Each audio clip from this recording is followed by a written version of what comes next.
Another screen popped up with the final breakdown. The main perk was that 10 times damage boost on every crit. Right now, his crit rate was 0, and it would only move up 1% per elite kill, plus the level up reset glitch. After watching the artifact settle, Aiden spoke up one last time. It looked like a perfect fit. Itsuki admitted he had been struggling since his raw attack power was actually pretty low lately. He thanked Aiden, but the old man just waved it off.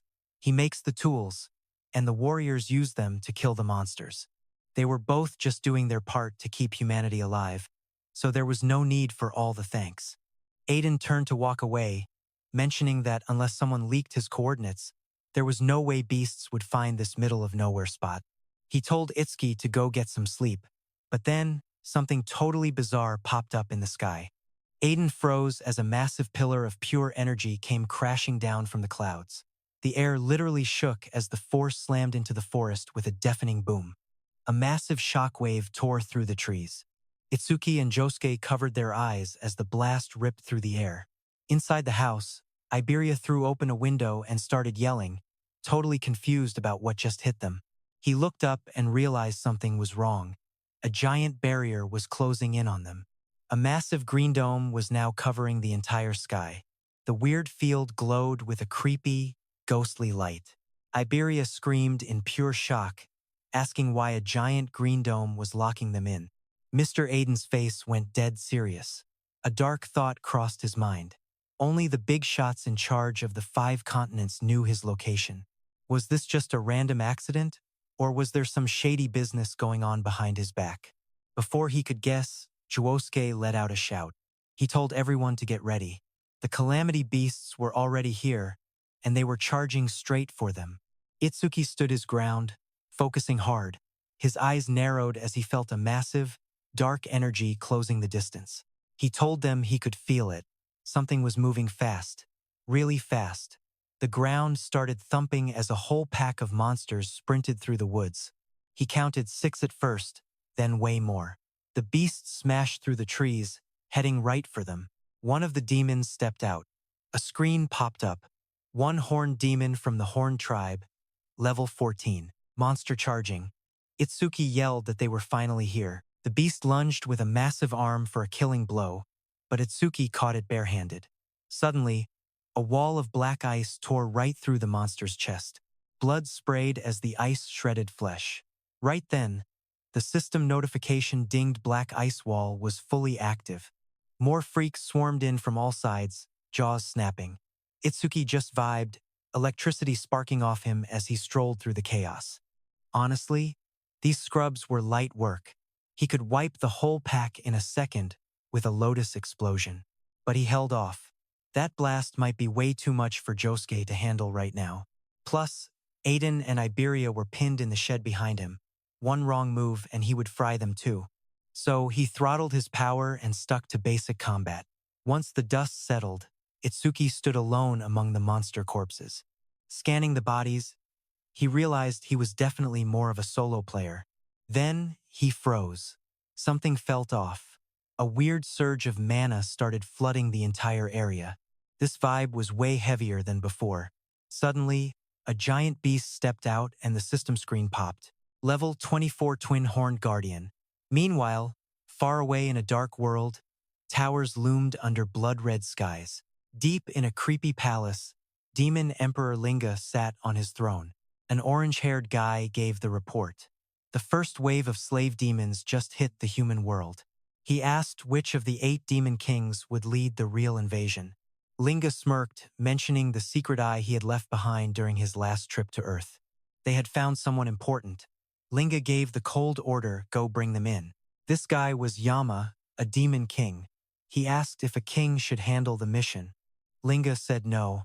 A demon king's power might wreck that secret eye on the human side. Instead, a demon general would handle it.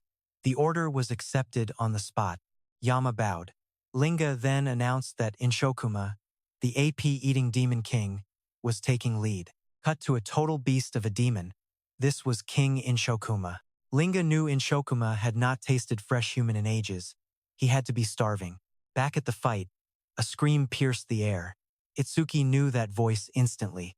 Iberia, He panicked, wondering if a disaster beast had breached the cabin. Suddenly, a monster lunged. The system identified it as another double-horned demon guardian. Level 24. The beast swung with massive force, trying to crush him. Itsuki's eyes narrowed.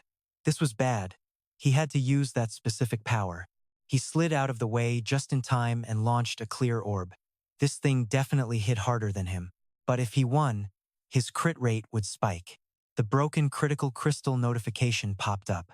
Crits would do 10 times the damage, and the rate climbed with every high-level kill. Catch was, it resets at every level up. Itsuki locked in and fired the clear orb. A purple beam sliced through the dark like a spear. System message clear orb activated. The beast dropped. Notification critical rate increased by 1%. Just like he planned. Itsuki turned and barked orders at Josuke. He was going after the monster in the room. Josuke nodded and took charge of the field. Lightning sparked as Itsuki bolted toward the cabin where his friends were hiding. Inside, Iberia hit the wall hard. Bloody and beaten, he whispered that it was over. No dragon gear meant no chance. He struggled to stand as despair set in. As the beast closed in, Iberia knew he had only one play left. The jaws snapped shut. Iberia screamed for Itsuki, but suddenly, someone stood behind the monster. It was Aiden, his dad. He slammed a massive weapon right onto the beast's skull. How was a non-combat class guy this brave? Aiden just scoffed and called the beast stubborn. The beast lost it and charged straight at Aiden. Aiden stood his ground. He told Itsuki, who just appeared, to handle the rest. Itsuki moved in a flash, body surging with electric sparks as he stepped in to block the hit. The beast lunged again, but Itsuki flanked it, driving a black ice spike through its gut. Suddenly, a notification popped up. His black ice wall skill had just been triggered. Blood sprayed as the giant monster hit the dirt. Once things settled, Itsuki looked at Aiden and apologized for being late to the party. He mentioned taking out the sentries took longer than expected. When Aiden asked about the vibe outside, Itsuki scanned for mana. Nothing. The magic signatures had completely vanished from the area. Seeing the empty scan, he told Aiden that Josuke probably scrubbed every last monster off the map. They stepped outside to find a literal graveyard of monster corpses. Iberia just stood there, shaking, stammering about whether Josuke really pulled off this entire solo massacre by himself. Josuke Ize barked a warning for everyone to keep their guard up. He explained that without breaking the barrier, those beasts would just keep spawning forever, and the longer they waited, the nastier those things would get. Looking dead serious, he announced he was charging the barrier to wreck it, killing every monster in his path. He glanced at Itsuki and added that if any monsters managed to slip by him, it was on Itsuki to finish them off. But Itsuki stepped up and said he would be the one slaughtering every single beast inside that barrier. With eyes full of pure rage, he told Josuke to stay behind and guard Aiden and Iberia. Watching Itsuki closely, Aiden narrowed his eyes, sensing something dark. He whispered that those eyes had zero fear, just a twisted hunger for a fight. Finally, Aiden made the call and decided to leave the whole barrier destruction mission to Itsuki. Josuke gave Itsuki a grim warning. He explained that a green barrier meant the monsters inside would be at least level 250. He asked if the kid was really ready for that kind of heat. Without missing a beat, Itsuki calmly said he was certain. Lightning went wild around Itsuki as he bolted toward the green barrier. A jagged smirk crossed his face finally. He could stop holding back and fight for real.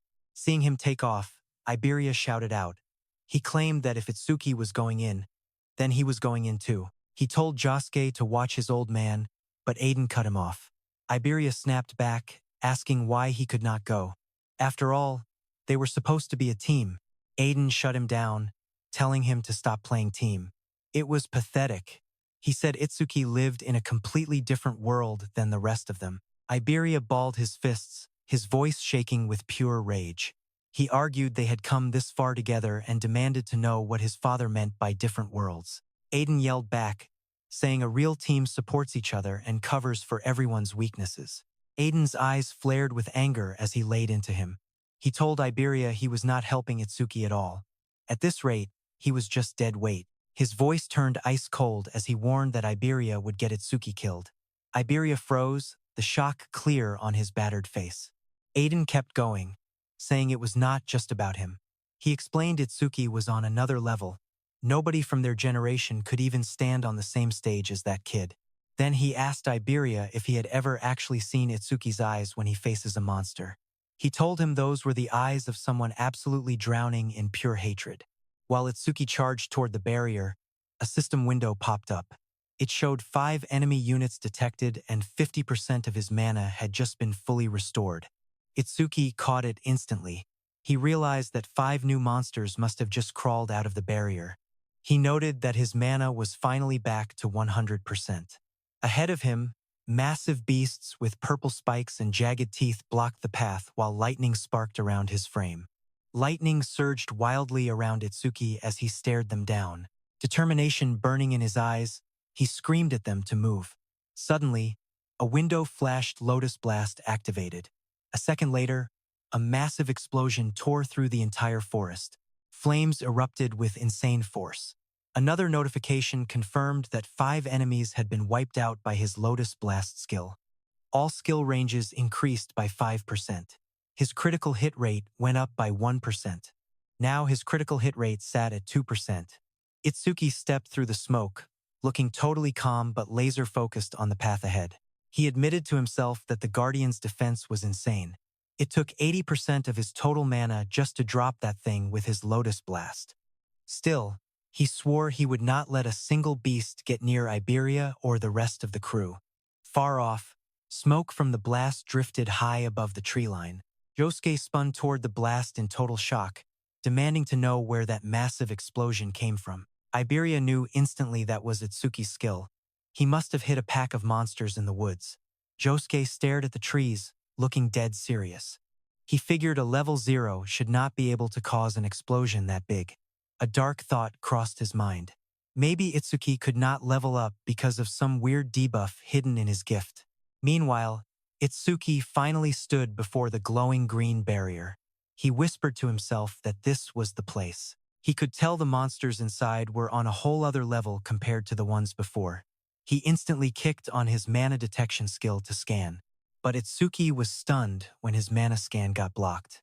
Because of that, he had zero clue how many or how strong the beasts inside really were. Then he remembered his teacher's words. You can tell a monster's level inside a barrier just by looking at its color. Gray barriers house monsters from level 1 to 25. Green ones have level 26 to 50, and blue barriers hold levels 51 to 75. Purple barriers are for level 76 to 100. Red means level 101 and higher.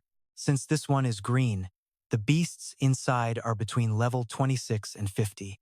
Itsuki looked at his hand, realizing that clearing them out would net him a massive amount of experience points. Itsuki then summoned his Shikigami, Death Hound. White petals of light swirled around him as a massive spectral hound took shape at his side, its jagged teeth glowing in the dark.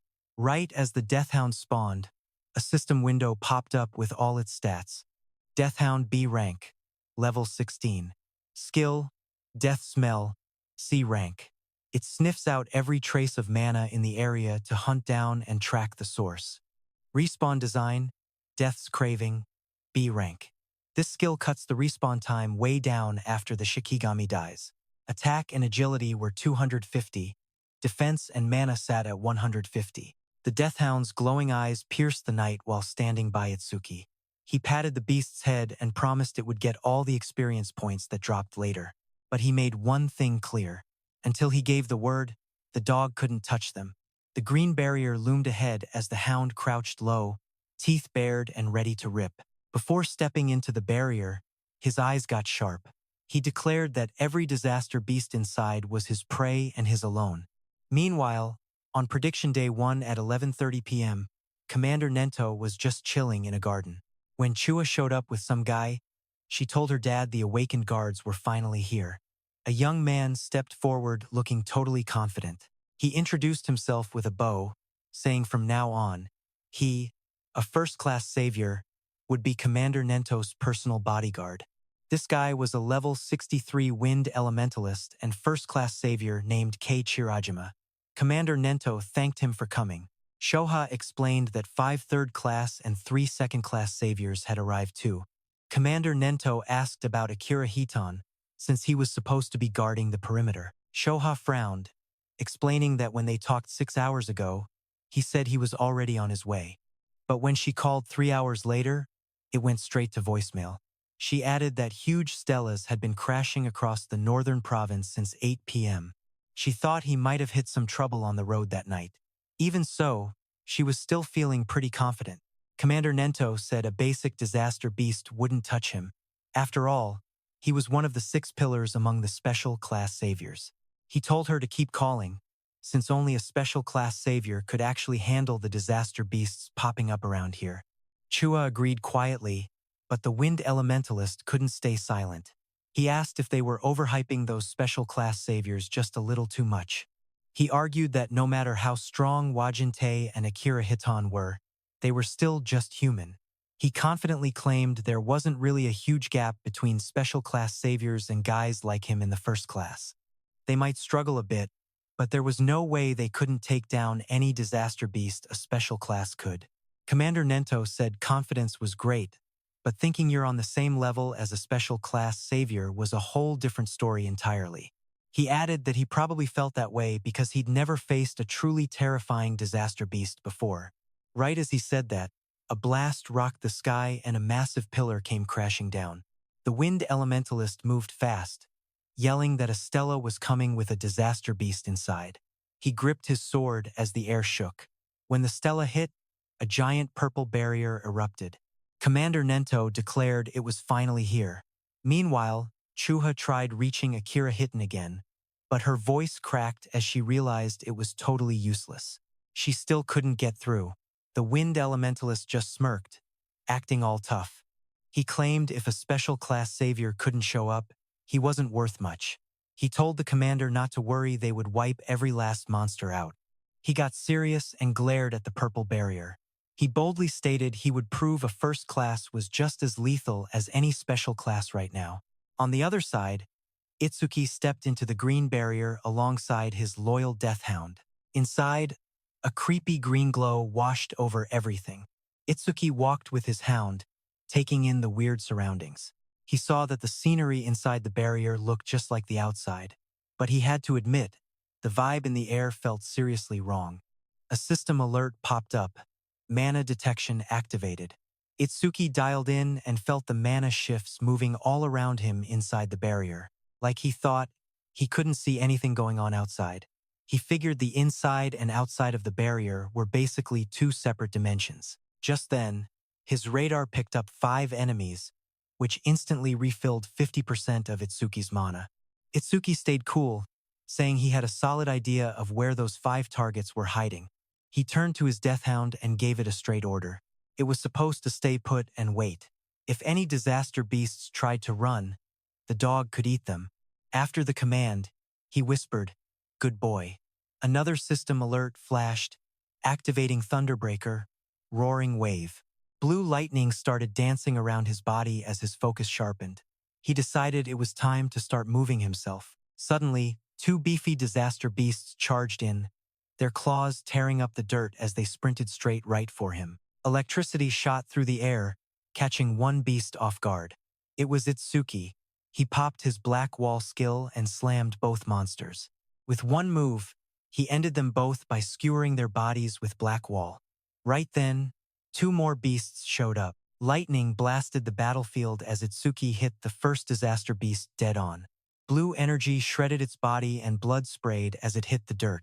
The second beast lunged immediately, but Itsuki's electric current ripped between them like a crushing wave. The ground split under the pressure as his attack tore through the monsters.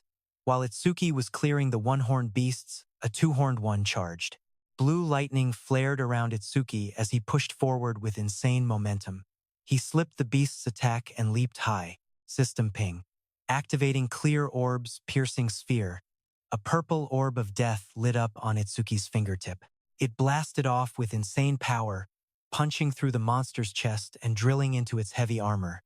The armor shattered, as energy ripped through the beast. It hit the dirt hard. Notification: your critical rate just went up by 1%. Itsuki stuck the landing, sparks still jumping off him. His broken crystal had finally hit a 3% critical rate. 5 monsters down. Itsuki pushed forward, noticing his crit rate was holding steady at a solid 3%. He did the math: roughly 3 critical hits for every 100 swings. He was hyped to see a real crit soon, but something else stopped him dead. He had never seen a stele this close before. He squinted, thinking that if he smashed the thing, the barrier would finally drop. One good hit should do it. But then a notification pinged: enemy detected, and 10% of his mana surged back into him. Itsuki's eyes went wide. There was still one of those things left out here. He threw his weight back to stop, lightning screaming around his boots. Just as he slowed down, a wave of sharp spikes tore toward him fast. He backflipped instantly, dodging the metal rain. A cold thought flashed through his brain. If he had not felt that mana shift and stayed sharp, he would be a human pincushion. He dropped low while debris rained down. He spotted more spikes flying from behind the monument. This 6th monster was using the stele as a giant shield. He studied the shadow of the disaster beast. This thing was on a completely different level than the others. Miles away, Iberia watched the massive green dome glowing like a neon nightmare over the dark forest canopy. Josuke warned Iberia that even a guy like Itsuki had limits. It was way too dangerous out there, so he told the kid to stay put. Iberia looked down, still rattled by what his father said. He asked Josuke if he would really just let Itsuki die one day. Josuke told him Master Aiden loved to exaggerate, so he should not sweat it. But Iberia admitted that, looking back, he really felt like dead weight. Josuke explained that disaster beasts inside a green barrier were usually between levels 20 and 50. He asked Iberia if he honestly had the guts to face a level 26 beast. Iberia whispered back that he did not. Not at all. Seeing the kid moping, Josuke told him to stop being so dramatic. He was not calling Iberia a loser or anything. Back when he was that age, he did not even have the balls to step inside a green zone, let alone fight. Iberia was shocked.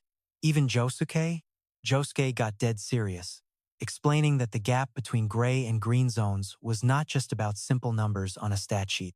Iberia asked if there was something else to it. Josuke told him gray zone beasts were mindless. They were just animals stuck in a loop of killing and trashing everything in sight. They were tough, sure, but easy to trick. Then his voice dropped. Inside a green barrier, the rules of the entire game changed for everyone. Inside a green zone, you are dealing with monsters that actually have brains. Back at the fight, a massive armored titan stepped from behind the stele, covered in blue lightning. This was a level 34 square general beast. The beast wondered if it had messed up, realizing Itsuki actually had some kind of radar skill. Itsuki's face went dark. These green zone monsters were nothing like the weak trash he had been killing all night long. For sure. Josuke told Iberia that only a handful of kids Itsuki's age could even stand in front of a monster like that one. Iberia was not the problem here. Itsuki was just too far ahead for anyone to keep up with him. When Itsuki saw the monster, read his skill in seconds, and realized the thing could actually speak human, a wide, creepy grin spread across his face finally. He finally found the smart monsters the rumors talked about. The beast looked down, asking what the hell he was whispering to himself. Was he begging? The beast laughed, saying it thought Itsuki was tough, but he was just a level 0 nobody. To the beast, Itsuki was just a coward shaking in his boots. Itsuki just smiled faintly, admitting he was actually just getting hyped up. He had been wanting to ask their kind something for years. Since the monster could talk, he wanted a real answer right now. The beast agreed, promising to grant his dying wish. Suddenly, massive flames erupted around Itsuki as the look on his face shifted to something else. His eyes burned red with a psycho smile. With pure intensity, he stared at the monster and asked it one simple thing. Do you feel pain? Hearing this, the disaster beast just sneered and talked down to him. It laughed at the idea of a human hurting it. It told him not to get cocky, claiming that causing pain was a privilege only for their kind. The beast launched into the sky, sending blue spikes raining down toward Itsuki with massive power. The ground exploded from the impact force, but Itsuki was already long gone.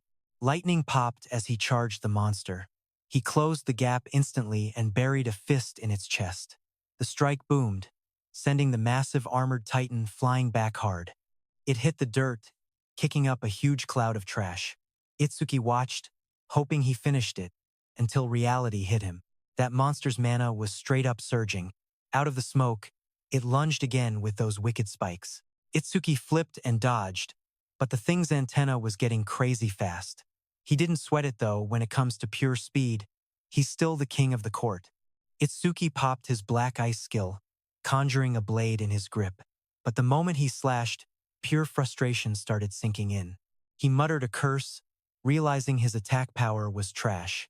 He couldn't even take the head off, and his hits were basically just scratches. The disaster beast was totally floored. At that low level, he shouldn't be moving like a blur. It screamed, demanding to know his real stats. Then it laughed it off, saying no matter how fast Itsuki was, he was still just a bug. The monster lashed out again, massive tendrils whipping through the air and slamming down. It roared that even if he landed 100 hits with that weak sauce power, it wouldn't even make the beast itch. But it warned him one hit, and he's toast. As it barked the threat, those giant tendrils slammed down with some serious, terrifying force. Suddenly, Itsuki made his move. Blue lightning surged around him as he vaulted right behind the massive beast. He twisted midair and slammed down, his attack grinding against the monster's armored skull. But a second later, a tendril whipped back at full speed. Sweat dripped down his face, but he threw up a black ice wall just in time to defend. That tendril smashed right into him and sent him flying backward. His body crashed violently into a tree, splinters and debris exploding everywhere as the force pinned him. The beast didn't stop. It went right back for Itsuki with those tendrils, but he caught his breath fast. Lightning sparked around him as he leaped into the air to dodge. Propped against the tree, he glared forward and told the creature to bring it on. From a distance, the armored monster just watched him with cold eyes. It scoffed that the lightning was just a cheap speed boost. It wanted to see exactly how long Itsuki's mana would actually last in this fight. With that, it kept swinging those tendrils. Itsuki watched the monster closely and finally figured something out. Those antennae weren't a skill, they were part of its actual body. That's why Mimesis wouldn't trigger. He closed the gap and struck again, lightning sparking all over. He wondered how many attacks it had thrown. Maybe 18 or 19. The monster spread its massive frame and lashed out, declaring that it was all for nothing. Right then, a status window popped up. Itsuki saw he only had 97 magic left. He got the picture immediately. He'd been spamming skills nonstop, and his mana was bone dry. Plus, his stamina was fading fast. If this kept up, he'd slow down. Itsuki's red eyes sharpened as he decided to dump every last bit of energy into pure offense. Itsuki charged the beast, thinking he'd just crank up the attack speed. If he could land just one critical hit, it'd be over. Itsuki was banking on his broken critical crystal. A crit would multiply his power 10 times over, but right now, the success rate was sitting at only 3%. With lightning surging violently all around him, Itsuki launched forward again, striking directly at the armored monster. He kept punching the beast with everything he had. Sweat rolled down his face as his eyes burned. He just had to keep attacking. To land that critical hit, all he could do was keep swinging. There wasn't any other way out. His fist slammed into the monster's body with explosive force, the impact echoing loudly. Suddenly, a blue tendril flashed through the air and tore right through his stomach. Blood spilled from his mouth as his body shook with pain. Dark stains spread across his shirt while he struggled just to stay upright. The towering beast looked down at him and mocked him coldly. It said that throwing himself forward like that was idiotic. The creature leaned closer, sharp teeth gleaming. It asked what was wrong. Wasn't he supposed to make it feel pain? Hearing that, Itsuki just let out a quiet snort in response. The monster's grin widened. It admitted his defense was high since he was still breathing. But suddenly, Itsuki's red eye flared brightly as a fierce smile twisted his lips. He felt it at last. Finally, It was here. A system notification popped up. His critical crystal was active. The next hit was a guaranteed crit. Without a second thought, Itsuki made his move. With one explosive step, he closed the gap and drove his fist forward with absolutely overwhelming force. Red energy burst out as his strike slammed into the monster. The impact shook the air. The beast screamed in pain as it was sent flying backward. Its massive body tore through the forest, smashing through trees. Smoke and dust rose into the air as the monster landed heavily on the hard ground. It could only stare in disbelief. It wondered what happened and why Itsuki suddenly had such a terrifying amount of power. Standing calmly in the fading red glow, Itsuki looked at his fist. His breathing slowed as he admitted the power was even stronger than expected. After landing that crit, something inside him shifted. All sorts of wild emotions started rising from deep within his chest. His focus sharpened. Satisfaction washed over him, followed by a strange ecstasy. He realized he'd never felt anything quite like this before. Even though blood was pouring out of the wound in his stomach, he didn't feel any pain. The injury was deep and his shirt was soaked red, yet he felt light. He looked down at the beast and admitted this feeling was incredible. Itsuki then reached out and grabbed the beast's head, asking if it felt any pain from that hit. Pure confusion filled the beast's voice. It wondered what kind of human he was. Humans were supposed to be weak and fragile. It accused him of being over level 40, screaming that fake stats were cheating. As Itsuki gripped its head, it panicked and shouted, asking what he was doing. Itsuki told the beast that every other monster he'd faced until now was basically brain dead. Most of these things die quiet, boring. But this guy, he was special. He snatched the beast and squeezed hard. The thing shrieked in pure terror. Itsuki just grinned, red eyes burning in the dark. Honestly, hearing a monster actually feel pain for once? Yeah, that was some seriously good music to his ears. The monster was shaking like a leaf. It actually stuttered, asking if he was really about to turn its skull into mush. Total panic. It called him a demon, not a man. Itsuki didn't care. He just gripped tighter. A second later, a nasty crunch echoed through the woods as he popped that head like a ripe grape. Blood painted the tree behind them. Then, a ping 1% increase to his critical hit rate. Not bad. Itsuki stood over the dead body and calmly muttered that it was finally done. Another notification. His crit rate was up to 4% now. As the adrenaline wore off, that weird buzz in his head started to fade away. That special rush in his chest was vanishing fast. Then reality hit. The burning pain from that stomach wound finally decided to show up. He took a breath and scanned the area. The barrier was clear now. That meant every single monster in here was officially history. He eyed the clear pillar.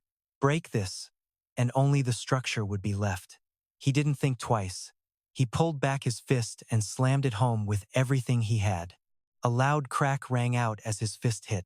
The ground underneath just gave up, shattering into pieces as dust and rocks flew everywhere. Way weaker than I thought, Itsuki muttered.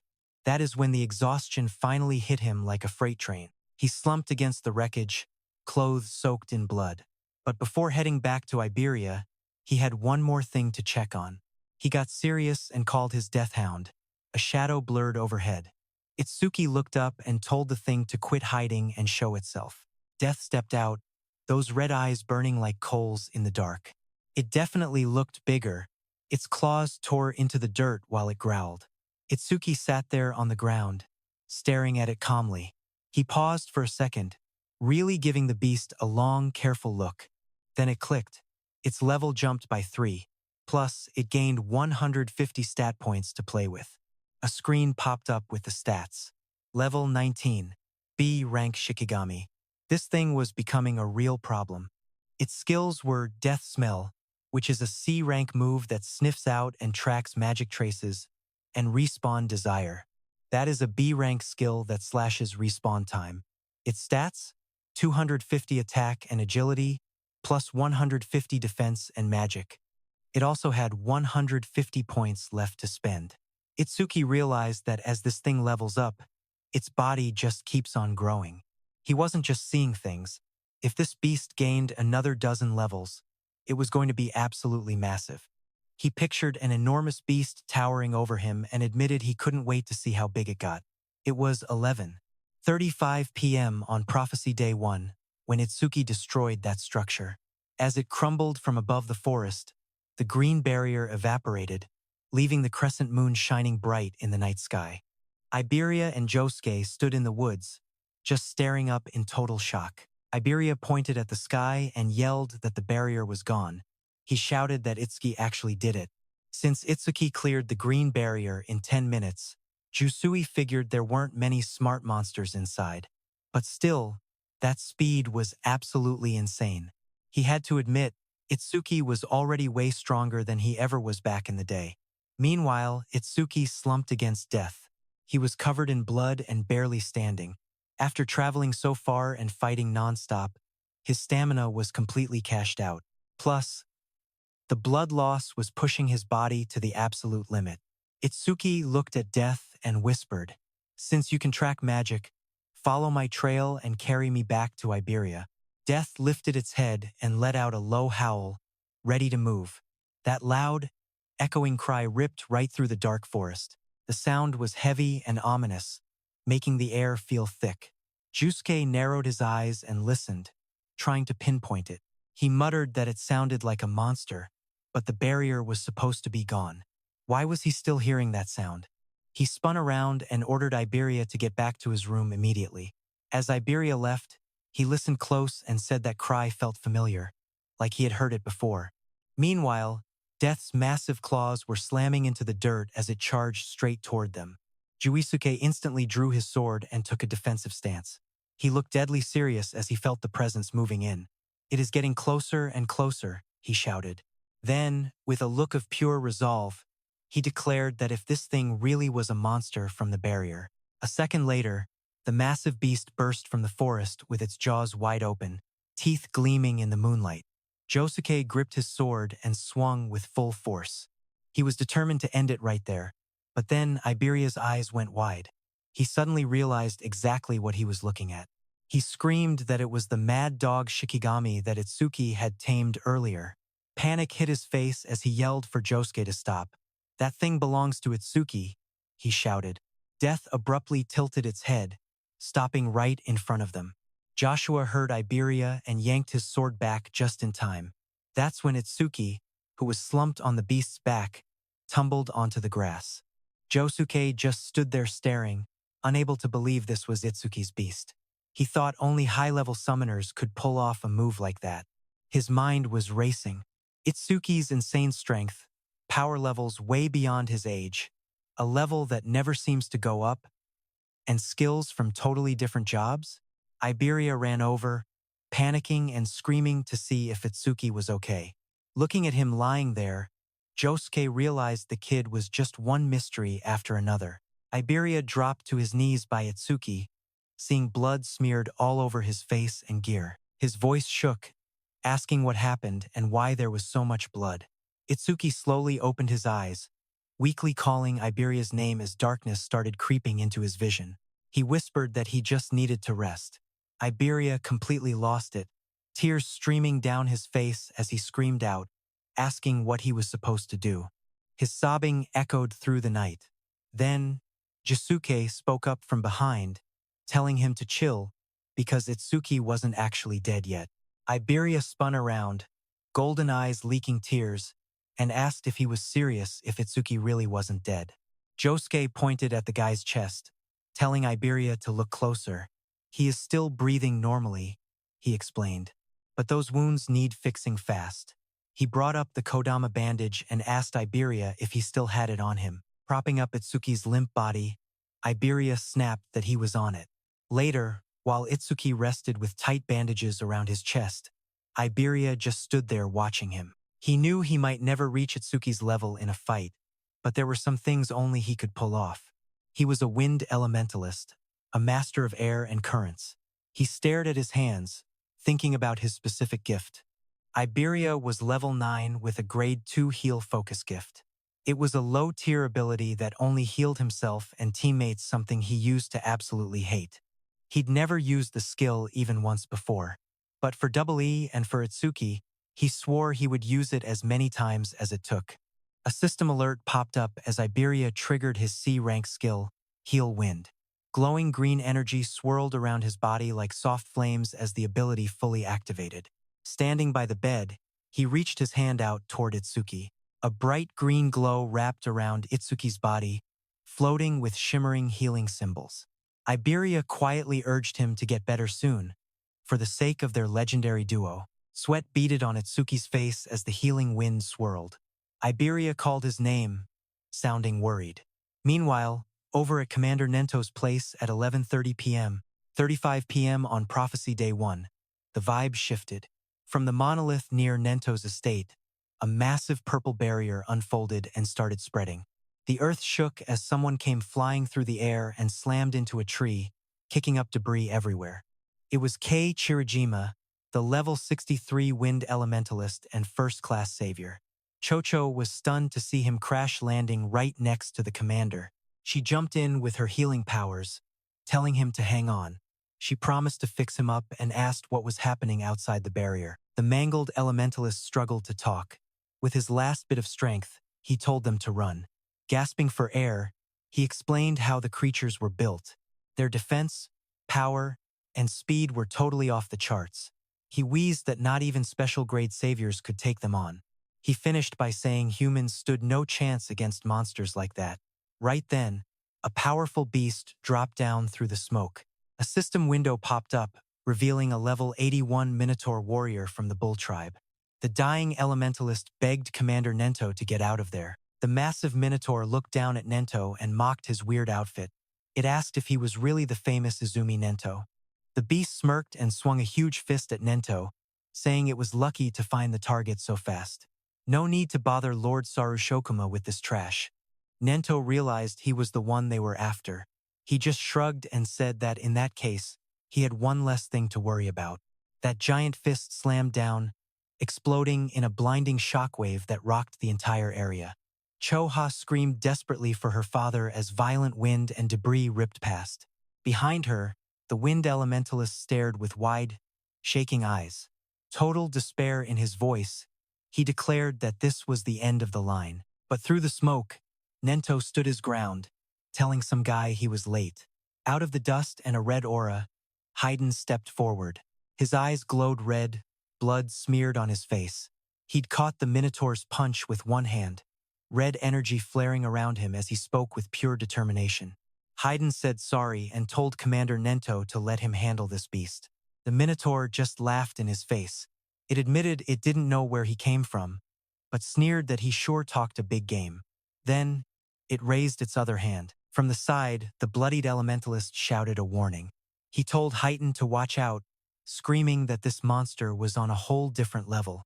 Haydn ignored him and moved. With red energy swirling, he drove his fist forward, hitting the massive creature with an explosive burst of power. The hit landed square on the Minotaur's chest and ripped a hole right through him. Black blood sprayed everywhere as the giant body shook from the hit. Watching from the back, the elementalist's eyes nearly popped out of his head. Sweat poured down his face as he watched the impossible happen. Looking at Haitan's red aura, he wondered if this was the true power of a special-grade savior. He always figured special-grade saviors were still human deep down, but seeing Haitan stand against that Minotaur, he finally realized the terrifying truth. Haitan wasn't human anymore. He was a monster with strength that defied all logic. Nearby, Choha gasped with a mix of relief and hype. She cheered that they did it, hoping the crisis was finally over for good. But Haitan's face stayed cold as he said the real show was only just starting.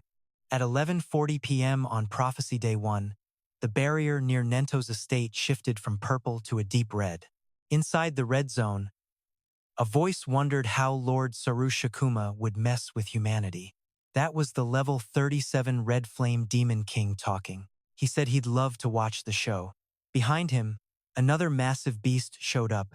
It was the level 49 White Ogre. The Demon King glanced back, noting the White Ogre was thinking the same thing.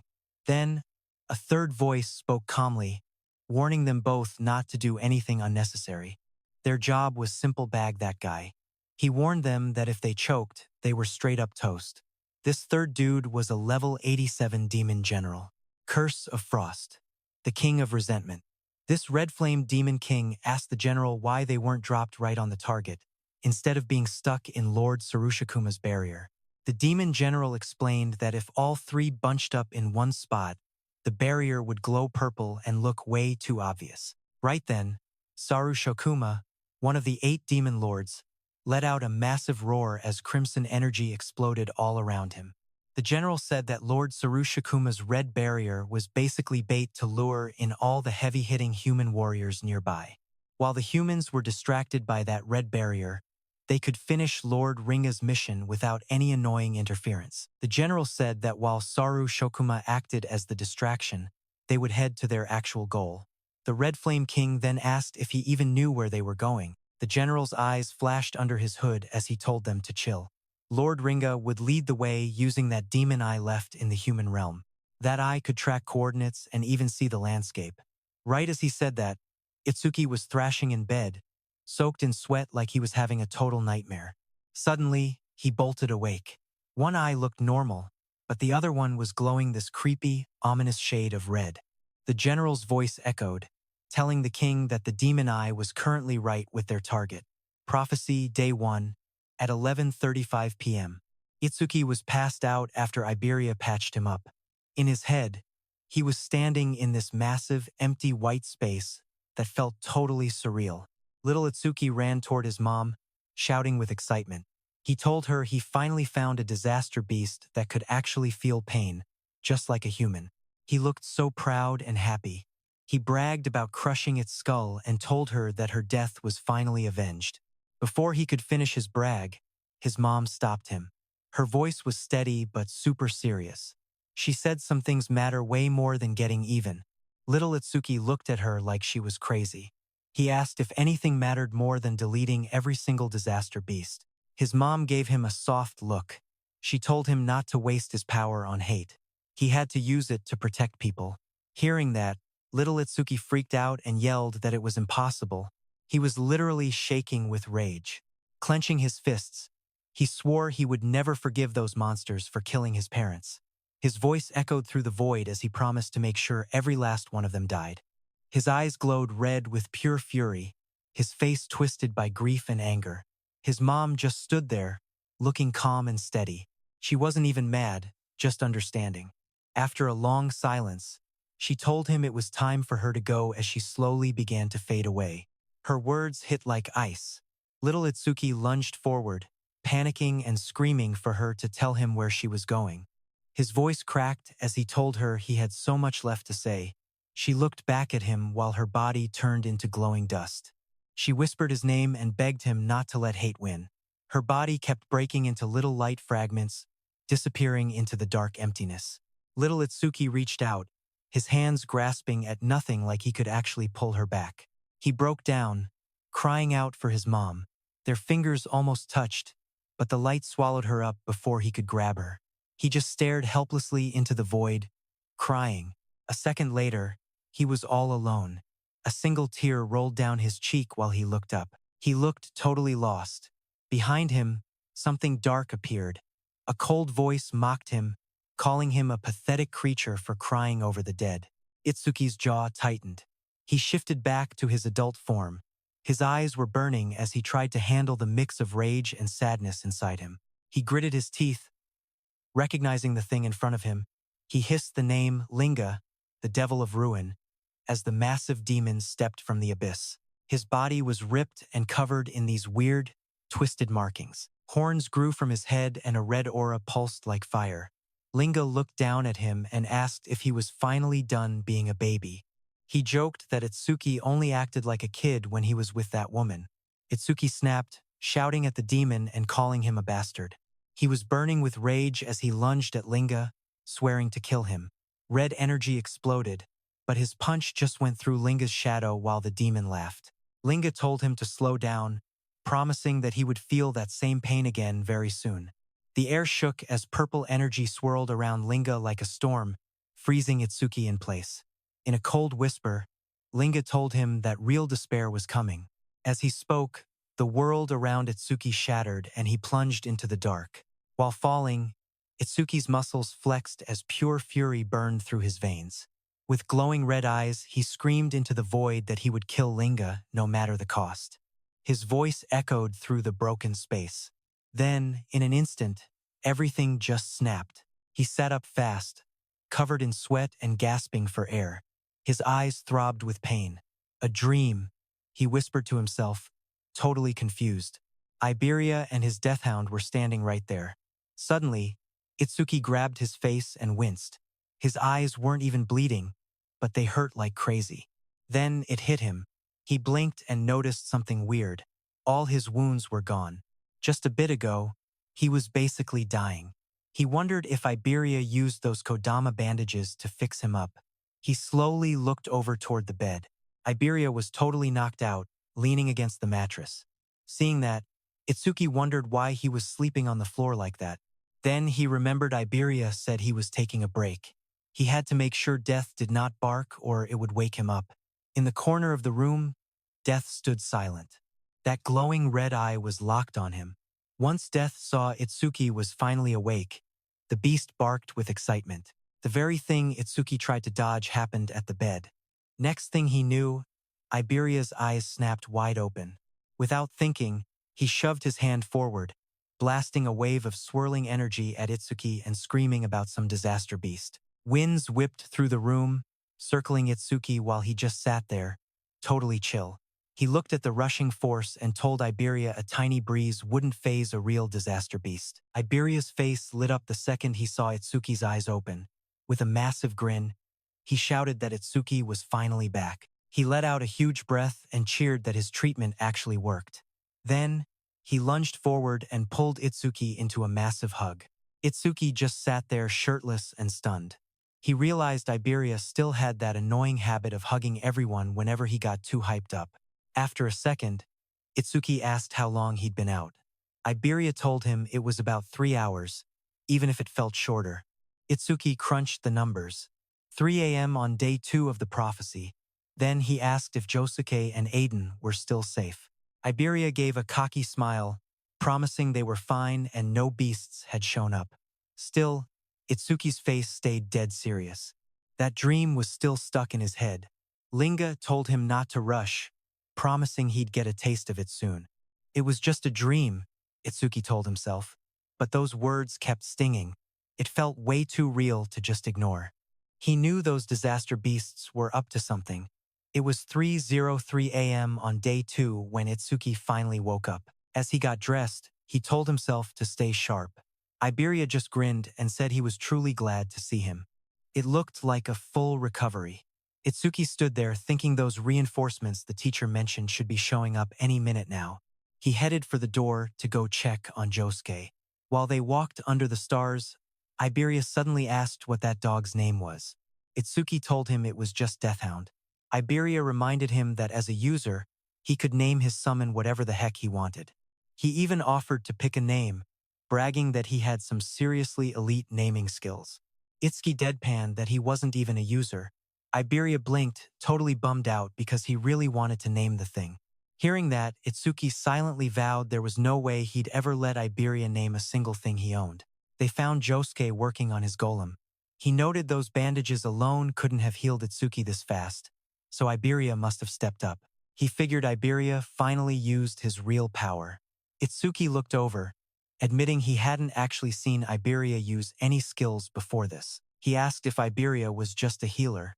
Iberia hesitated, claiming he could definitely handle offensive moves too. But honestly, he admitted they didn't do much damage. Itsuki turned to Josuke and asked if any other saviors had showed up yet. Josuke shrugged and said no. When he asked why, Itsuki explained the teacher was supposed to be sending nearby saviors to help. It had been a full day, so they should have arrived. Josuke reminded him they were deep in the woods where nobody finds anything without guidance. Itsuki listened. He knew Josuke was right, but he still couldn't shake that nasty gut feeling that something was totally off. Everything felt wrong. As the night got quiet, the forest itself seemed to be changing. High above the forest, something evil was slowly closing in. Meanwhile, a group of saviors sprinted through the dense trees, racing deeper into the dark. As they ran, one guy called out to Kobayashi, asking how much longer until they actually hit their target destination. Kobayashi said it was just a few more kilometers. He told them to suck it up a little bit longer. Another guy cheered that this mission would finally bump them up to third-class saviors. Still, he complained that this place was way too remote. It was hard to believe the best crafter in the north actually lived this deep in the middle of nowhere.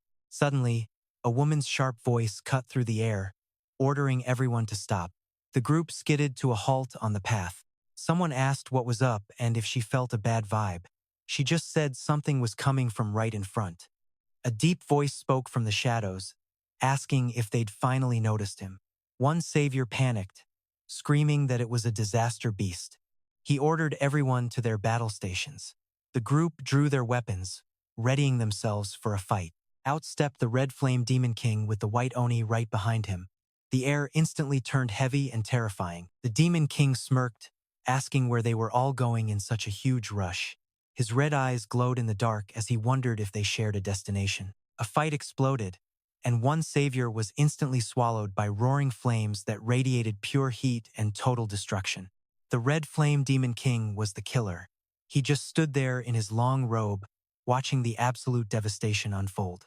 He coldly noted how a single fireball could wreck everything, concluding that humans were just way too fragile. He looked at his buddy and asked the white oni if he was done yet. Right then, the oni finished smashing another savior. He slammed his massive fist down, crushing the target into the dirt with one violent, bone-breaking impact. Blood hit the cracked ground as the oni lifted his hand. The demon king joked that the guy was flat as a pancake, calling it cruel. Some red-haired girl perched on a crooked tree trunk, watching them and shaking like a leaf. She screamed that there wasn't even a barrier nearby, demanding to know where they came from. The red flame demon king just smirked, charging up a massive fireball. Totally chill, he bragged that they had hiked a hell of a long way to find this spot. Staring at that fireball, the girl lost it. Tears blurred her eyes as she braced for the end. But suddenly, out of nowhere, a demon general stepped into the light. He gave off this crazy heavy vibe, telling the red flame demon king to put the brakes on the killing. The king groaned, super annoyed. He had been bored to death for ages and told the general to back off because he was finally having a little fun. Before he could move, a freezing sound sliced through the air.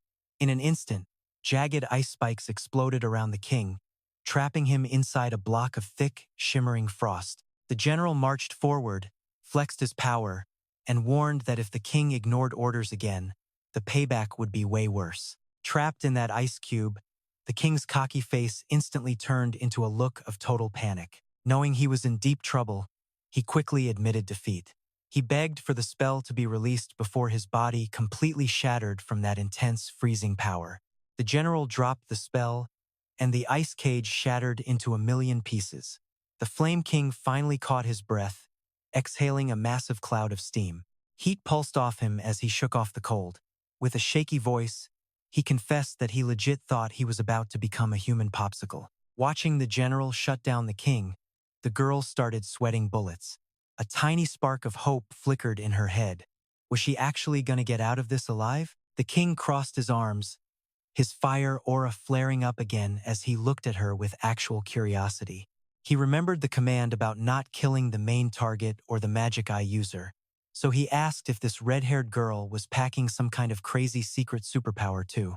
With his blue eyes glowing, the general coolly said she was just ordinary. His intervention wasn't even about saving her skin. He just wanted to test drive a new gift from Lord Linga. He reached his hand toward the terrified girl, eyes cold as ice. The girl went pale. Before she could even scream, a wave of nasty dark energy swallowed her whole. She thrashed around while shadow tentacles choked the life out of her. Then, silence. She slumped against the tree, hair covering her face, looking like something straight out of a horror movie. Watching the mess, the king shrugged and noted that she ended up dead regardless of the general's help. The general corrected him. She wasn't dead, she was just going through a nasty process called demonization. Her head snapped up. A glowing mark lit up her forehead, and her eyes turned a creepy, unnatural color as dark energy surged through her face. The heavy vibe meant the change was done. The king looked intrigued, muttering demonization while waiting for the full scoop. The general explained that demonized humans become total slaves to Lord Linga. Basically, this red-haired chick is officially on our side now. Once the change finished, the girl dropped to her knees and bowed low to her new demon overlords. Acting like a total puppet, she called him the Wrath King and asked for orders. The general just barked back his first cold command. He told her to hide her new self and stay undercover with the humans until the day Lord Linga finally arrives. She bowed her head, promising to follow his orders. The general kept going, laying out her fake backstory. He told her to tell everyone her squad got wiped out by disaster beasts in the woods. She would be the lone survivor, saved by her friend's sacrifice. Keeping her head down, she just whispered that she understood. Happy with that, the general told her to beat it. A second later, her eyes looked all hollow and creepy from the demon magic. But then, her face suddenly twitched. Pure shock hit her face like a piece of her old self was fighting back. Panicked, she stumbled through the brush, gasping for air. Sensing the massive danger, she turned tail and bolted through the trees as fast as she could. The demons just stood there, watching her run off into the distance. Once she was gone, the Flame King looked totally unimpressed with the whole plan. He said using humans was cool and all, but why recruit such a pathetic weakling? The general shot back that this was about way more than just one girl. He dropped the bomb that thousands of humans were already demonized, even the awakened ones. When Lord Lingda takes over the world, these sleeper agents are going to be key. With that, the general marched off, telling them to stop messing around and follow him because the mission was priority 1. Meanwhile, on Prophecy Day 2 at 3:05 a.m., the Golomotsky Rect was totally fixed, its glowing eyes and metal body looking stronger than ever. Checking it out, Jusuke pointed out that this iron golem was basically a level 30 awakened, which was huge for helping with their labor shortage. But Iberia joked they wouldn't need it with Jusuke and Itsuki around. While they were prepping, Jusuke suddenly realized Itsuki was missing and asked where he went. Iberia said he hit up the workshop. Apparently, he had some burning questions for his dad about that critical crystal thing. Back at the shop, Itsuki and Eden were rehashing the big fight. Eden asked if he really landed that insane critical hit on the disaster beast and what his actual crit rate was. Itsuki admitted his busted critical crystal only gave him a 3% crit rate to start with. But after killing that thing, it bumped up to 4%. Eden laughed, saying pulling that off with only 3% was straight-up miracles. Itsuki agreed. Yeah, he felt it too. It wasn't just his focus peaking after that sick critical hit. He talked about this weird state where he felt like a literal god and asked if the crystal did it. Eden's jaw dropped. Like every sense is dialed to 11, but you're chill and totally untouchable. Right? Itsuki rubbed his chin. Yeah, that pretty much nails it, man. Eden was shocked. You hit a flow state. Itsuki just stared back, totally confused. A flow what now? Eden said a flow state happens when you're totally locked in. Time gets weird and your focus hits its absolute peak. Itsuki scratched his head. Still sounded like total gibberish to him. Basically, you are in the zone. Like a painter who gets so obsessed with a canvas they totally forget lunch exists. Or a pro athlete just moving on pure instinct. Even a student crushing a hard test. For an awakened, it's not just focus, it's having super senses. When you drop into a flow, your stats jump to 120%. Itsuki's eyes went wide. No way. His teacher never mentioned this phenomenon. Honestly, he'd never even met anyone who actually pulled it off before today. Eden was stunned. Only a tiny few can do that. It takes major skill, a clear head, and a whole lot of luck. Mess up one thing? It's not happening. Itsuki sighed. Those are some pretty steep requirements. Eden said it's the line between a genius and a nobody. He said that across all 5 continents, including Wajinte, no one can enter a flow state on command. Itsuki was stunned to hear that even Wajinte lacked that power. Eden said he finally hit his first flow 2 years in. 2 years is considered fast, but Itsuki did it in 1 month. That is absolutely insane. Suddenly, Itsuki looked totally distracted. You listening? Itsuki snapped back. Something felt really off. He turned and told Eden that 3 huge mana spikes were coming. Eden figured they were just more guards sent by Nento Izumi to watch his back. But as he felt the energy closer, His face went cold. This nasty, stagnant vibe didn't feel anything like a normal awakened aura. Felt like disaster beasts. He had to go check. He bolted for the exit. He'd already cleared all the beasts in the barrier and didn't see any signs of new ones being dropped nearby. This just didn't add up. A bad vibe lingered. He stepped out the door. Iberia greeted him with a grin, happy he was finally out. But then he noticed how stressed Itsuki looked. Josuke asked what was up and why he was so twitchy. Itsuki told him he felt a massive mana wave and thought it was a disaster beast. But Josuke promised him that was impossible since there were no active barriers around their current location at all. Iberia laughed. Even if beasts show, the iron golem will wreck them. Then everything went south. Iberia watched in horror as the iron golem just exploded. Scraps and sparks flew everywhere. Stunned silence. The golem was dead before it even moved. Josuke grabbed his blade. Itsuki was already sparking with electricity. 3 monsters stepped out. One sneered that with only 3 enemies, this would be a total cakewalk for them. Their heavy vibe proved these guys were way scarier than some random beast. It was now Prophecy Day 2, exactly at 3:01 a.m. The demons stood there, wrapped in a nasty red aura that felt totally suffocating. Itsuki squinted, watching every move they made with his heart racing. He knew right away these freaks were levels above anything in the barrier. The pressure was purely insane. He locked his eyes on the big boss in front. The magic energy coming off the general was massive. He had never seen anything like it in his life. The armored demon general stepped up, his glowing eye looking cold as ice. He calmly barked that he'd grab the target himself while the other 2 handled the trash. Before he bounced, he gave one last order to his goons. No matter what happened, they weren't allowed to wreck that demon eye. The Red Flame King told the general not to sweat it. Itsuki just stood there frozen as those words echoed through his head like a nightmare. Was their target Aiden? Behind him, Iberia's eyes went wide. He could barely wrap his head around what they were saying. These beasts were actually talking. Before they could move, the general lunged at them. Josuke yelled out, telling them there was no way he was letting them through. Suddenly, the general was standing right behind them.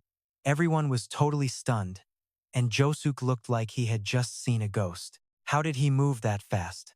Itsuki ground his teeth. This speed was just way too much. Josuke didn't hesitate.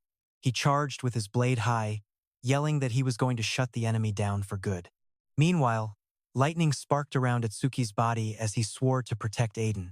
Without even looking back, the demon general threw up a clawed hand to retaliate. Blue energy swirled around his fingertips as raw power gathered in the air. Suddenly, a massive blast of icy energy shot out, building a frozen wall behind him. Josuke was moving too fast to stop, stunned to see a massive glacier suddenly blocking his path. Instead of slowing down, he put everything into a desperate swing against the ice. The crash was deafening, but that barrier didn't budge an inch. Sweat poured down his face as he ground his teeth in frustration. This thing was way tougher than he bargained for. Before he could try again, Itsuki screamed from behind for him to move his head and watch out. Josuke's heart dropped when he saw the white Oni, packed with rows of razor-sharp teeth, was standing right at his back. With a bone-chilling roar, the white Oni swung a massive fist down at Josuke. He barely managed to raise his sword to block that incoming, terrifying strike. The shockwave from the hit cracked the ground. Josuke was sent flying by the pure force, his body spinning as he fought just to keep his sword in hand. Itsuki yelled his name, desperate to help, but the Red Flame Demon King stepped in. Wrapped in fire, he told Itsuki that he didn't have time to worry about others. A burning sphere of heat materialized in the Demon King's palm. With a flick of his wrist, he sent the deadly attack flying straight at him. The flaming projectile tore through the sky like a bullet. A system alert popped up, identifying the skill as the Red Flame Bullet. That Red Flame Bullet shot forward like a lethal comet. Seeing the danger, Itsuki screamed for Iberia to run. Iberia, looking pale and terrified, scrambled to obey. In that split second, Itsuki triggered his black wall skill, coating his hand in a protective layer of solid black ice. The fireball hit the ground and exploded into a massive inferno, while Iberia raced toward the house to save his father. Aiden. On Itsuki's end, his hands were scorched. The flames roared as the explosion shattered his black ice shield into a million pieces. Suddenly, a system notification flashed. It detected an A-rank skill, Red Flame Bullet, and activated the Mimesis ability. As the analysis hit 1%, sweat rolled down Itsuki's face. He realized just how dangerous an A-rank skill actually was. Through the thick smoke, Itsuki looked down at his arms. They were charred black and covered in nasty, painful-looking burns. He knew he could have dodged if he used Thunderbreaker, but he gave Blackwall way too much credit. Across the field, the Red Flame Demon King just laughed. He mocked Itsuki, asking if he really thought that pathetic ice could stop his fire. He called him an idiot, but a tiny flicker of doubt crossed his mind. Had he gone a little too far? His red eye narrowed, wondering if Itsuki was the demon eye-bearer. But when he scanned Itsuki's stats, he saw he was just a human locked at level 0. The Red Flame Demon King looked at the window and just laughed. He figured a level 0 human could never be the bearer he was looking for. A cruel, twisted grin spread across his face. Feeling cocky, he decided he'd just burn Itsuki to a crisp. But then, glowing petals filled the air as Itsuki reached out and summoned his Death Hound. Energy surged as a massive Death Hound materialized.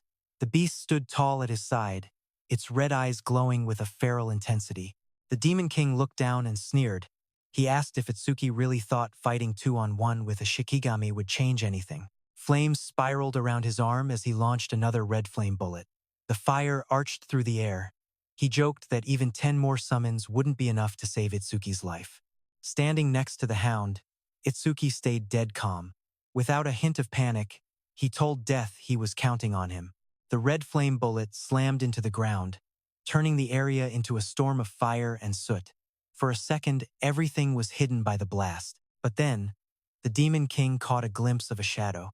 He realized Itsuki had actually managed to dodge the hit. The king's eyes narrowed as he scanned for the Shikigami. He saw the Death Hound bolting in the opposite direction. He realized the summon was headed straight for their original target.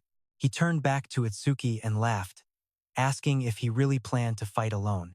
Itsuki finally saw that this demon was totally underestimating him. He figured if he kept playing weak, the demon might not kill him instantly. Meanwhile, the analysis for Mimesis hit 36%.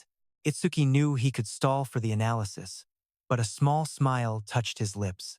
He just couldn't bring himself to act like a coward against a disaster beast. He lifted his chin, his voice steady and defiant. He said, "Yeah, I thought that. So what?" Blue lightning began to spark around him. Itsuki let out a wicked grin, his eyes glowing as the electricity wrapped around his body. He locked eyes with the demon and told him it was because he looked weak as hell. The Demon King's expression immediately went dark. With fire rising behind him, he spat that Itsuki was just a lowly human acting way too cocky.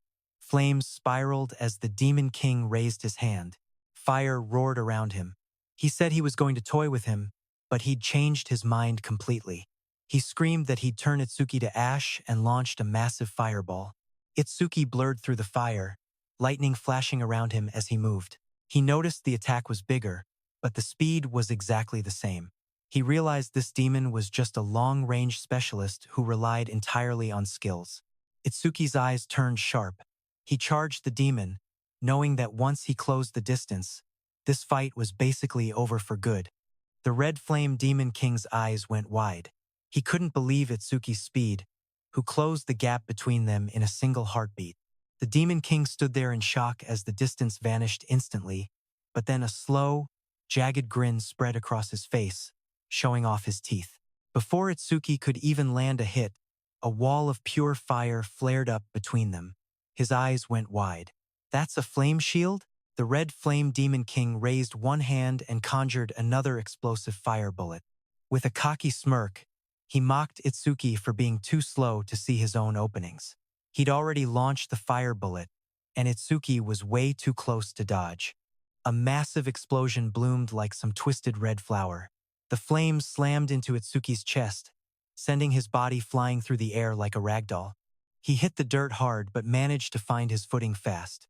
Right then, one single thought flashed through Itsuki's mind. He'd walked right into it. The beast wasn't just a monster, it was smart. How could he have been this stupid? Standing tall, the Demon King told Itsuki there was no way a level 0 was that fast. But then, Itsuki started limping forward through all the thick smoke and debris. His limbs were charred black from the blast. Smoke drifted off his skin as he lowered his head and kept moving, step by step. The Demon King stared him down with those glowing red eyes and a nasty grin. He admitted that Itsuki had actually played him. Then, with a huge smirk, he told Itsuki it'd be a lot less painful if he just stayed down and died. Through the haze, Itsuki stood his ground while his system showed the analysis was only at 79%. Since it was an A-rank skill, this was taking forever. Another alert popped up. The progress bar hit 80% and kept climbing. Prophecy Day 2, 3:14 a.m. In the dead of night, Aiden's wooden workshop sat quiet under the pale glow of the moon. A voice drifted from the shadows, calling Aiden's name. It was the Demon General. He listed off Aiden's legendary work, 3 unique grade artifacts and 16 epic ones.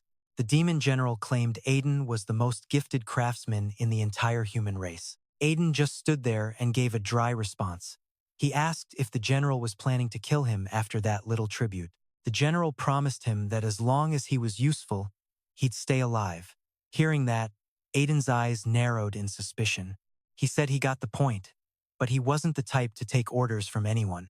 Suddenly, he grabbed a blade nearby. His eyes burned red as he swung the weapon toward himself without a second thought. But then, a wave of freezing energy ripped through the workshop. Ice encased Aiden's body in an instant. Blue crystals crawled over his chest and beard, locking him down before he could end it. Aiden's eyes went wide with shock. He'd been frozen solid in an instant.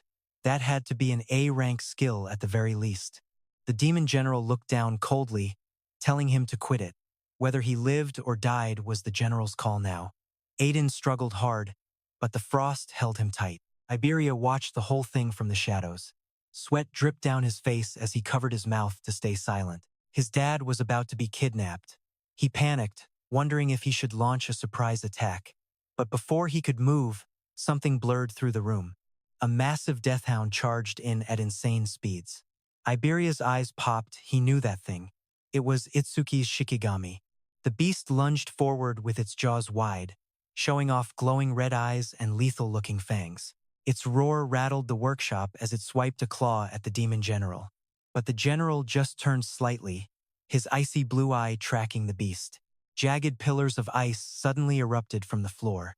The freezing magic caught the deathhound midair, swallowing the massive beast whole. Ice encased the hound in a split second. It slammed onto the ground, shattering into 1,000 frozen shards across the floor. The Demon General glared at the door, clearly annoyed. He wondered how those 2 idiots outside let a Shikigami sneak past them like that. Behind him, Aiden stared through the ice in total shock. He wondered if backup had finally arrived to save him. In the corner, Iberia was shaking. Even a summon that strong couldn't get near the general. Pure terror gripped his heart as he realized this was a losing fight today.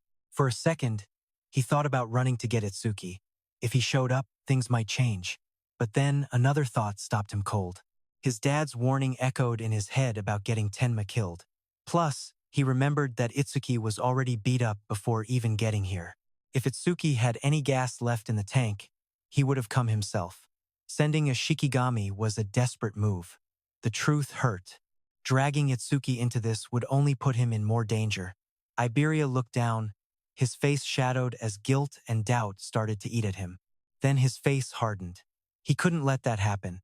Determination burned in his golden eyes as he decided he was going to save his dad alone. As his focus sharpened, he remembered a secret weapon he could use: the dragon gear. A sudden wave of hope washed over his mind. With that gear, he might actually have a fighting chance. He bolted out of the workshop, remembering it was hidden right under his father's bed. Sweat poured down his face as he gritted his teeth. He told his dad to hang on, he was coming. Back inside, the Demon General just scoffed. He noted that someone had been hiding nearby but ran off like a coward instead of helping. Pathetic. Aiden knew it was Iberia. He was actually relieved, though this general was way too strong for even Tenma and Josuke to handle if they fought together. Whatever happened, Iberia couldn't come back. The demon general declared he was taking Aiden to their destination right now. He left the cleanup to the demons outside. Meanwhile, flames roared into the sky as the Red Flame Demon King launched a massive attack. He screamed out his move, Red Flame Bullet. At that exact moment, Itsuki threw up his black ice wall. He shoved through the agony and moved. His leg was scorched, but he slapped a black ice wall over the burn. The thick ice encased his limb, reinforcing it. With that icy splint, he could finally hobble. Suddenly, the Red Flame Demon King blasted a massive wave of fire straight at him. A system notification pinged as Itsuki triggered his roaring wave. Lightning surged around Itsuki as he dodged the Red Flame bullet. The Demon King watched with glowing red eyes, stunned that a guy this beat up was still dodging. "You are stubborn," he mocked. But he could see Itsuki's speed was finally starting to tank. Fire swirled around the demon's massive frame as he spread his arms, creating a blazing crown. He mocked Itsuki, asking how much longer he could dodge another red flame bullet. A giant fireball tore through the air. Itsuki twisted midair, lightning sparking around him as he barely sidestepped the massive blast. His eyes narrowed. This time, the Red Flame Demon King was charging up with both hands. The Demon King's voice boomed as he went full rapid fire. Suddenly, a swarm of red flame bullets rained down like falling meteors. Itsuki's eyes went wide as sweat poured down his face. Fireballs swarmed him from every side, closing in like a cage of pure heat. Then, total chaos. Explosions ripped through the ground as the fire bullets tore the entire battlefield to shreds. Itsuki twisted desperately, barely dodging the impacts. But as more slammed down, the truth hit him. There were just too many to track. Sweat stung his eyes as he gritted his teeth. Under normal conditions, he would have dodged these easily, but his battered body just couldn't keep up the pace. Then, a massive fireball smashed into his mangled leg. Itsuki stumbled, losing his balance, and a split second later, a dozen more bullets rained down. Right then, a system window popped up. Analysis progress had finally hit 90%. One by one, those fiery bullets hammered Itsuki from every angle. His analysis bumped up to 92%. Fire kept crashing into him as he tanked the inferno. Analysis progress climbed to 94%. The fire swallowed him whole, exploding against his chest and shoulders. Another violent blast tossed him back. Analysis hit 96%. The flames roared like a wild sea. A massive blast hit him head-on, slamming him into the dirt as fire carpeted the ground. Analysis was stalled at 98%. He lay there, swallowed by fire as thick smoke choked the battlefield. Fire wrapped around him from every side. Through the heat, a memory surfaced. He saw his mother's final moments, engulfed in blue fire, yet smiling softly as she looked at him. Back on the battlefield, the Demon King grinned like a maniac. Flames spiraled in his palms, forming a blazing vortex. He shoved his hands forward, launching a massive fire spear with insane speed. This was Red Flame Bullet Penetrate. The glowing projectile tore through the sky, dropping toward Itsuki with pure, overwhelming power. Suddenly, a blue light flickered. A translucent energy sphere wrapped around Itsuki's body at the very last second. He wondered if he'd made it in time. Right then, a system window flashed before his eyes. Analysis hit 100%. A blue energy lotus bloomed around Itsuki. The Demon King's fire bullet passed right through him, detonating against the ground behind him. The Demon King narrowed his eyes, staring at the weird blue glow that just tanked his attack. What the hell was that? Inside the lotus, a notification popped up. Red Flame Bullet Analysis complete. Black Ice Wall has reached level 3. Exactly what he expected. He didn't get a new skill. Instead, his black ice wall just leveled up. Another window explained the level 3 skill. Its active effect continuously generates ice on the body's surface by consuming his mana reserves. It blocks any fire skills ranked a rank or lower. The passive effect increases his defense by 15% when blocking a rank fire. More notifications scrolled by as Itsuki successfully unlocked Black Ice Wall level 3. Every stat jumped by 50 points. Debuffs vanished, and his wounds healed instantly. His attack power climbed from 330 to 380. agility, defense, and mana all spiked from 330 to 380. Total power jumped to 1520. Glowing blue energy surged through Itsuki, sealing his burns and wounds. The charred skin on his face knit back together. Feeling the power, Itsuki realized all his stats had spiked by 50 points. Itsuki stood up, crunching the numbers. This boost was like gaining 4 levels for a regular awakened. Not bad. Not bad at all. He didn't have to fear those flame bullets anymore. Once he closed the distance, this demon was toast. Victory was basically guaranteed. Nearby, the Demon King narrowed his glowing eyes. He realized his last fire bullet hadn't even scratched the kid. Suspicion rose in his mind. Was this some new defensive skill? He sneered, laughing that a body torn to shreds wouldn't be able to hold that defense for long. A second later, the blue lotus bloomed, spreading like frozen petals. The Demon King's lips curled into a wicked grin. "I knew it," he hissed, as flames roared back to life in his hand. Smirking, he declared the games were officially over. Time to die.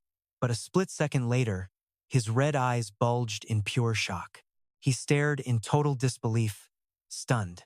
Itsuki stood tall, looking fresh, with blue energy swirling wildly around his body. Rags hung off his shoulders like trash, but his skin was flawless. Every nasty gash he had seconds ago was gone, like he never even got hit. Total cheat code. That red-flamed Demon King was losing it, screaming about how this kid was literally dead meat seconds ago. But Itsuki just stood there, head down, acting way too chill. He confessed he was going to let the demon slide for a minute to go rescue Aiden. But then those flames, they started triggering some seriously dark, garbage memories. Because of that, plans changed. Right then, the whole vibe in the room went south fast. His eyes flashed red in the shadows, looking stone cold. In a voice like ice, he told the monster he was going to wreck him first.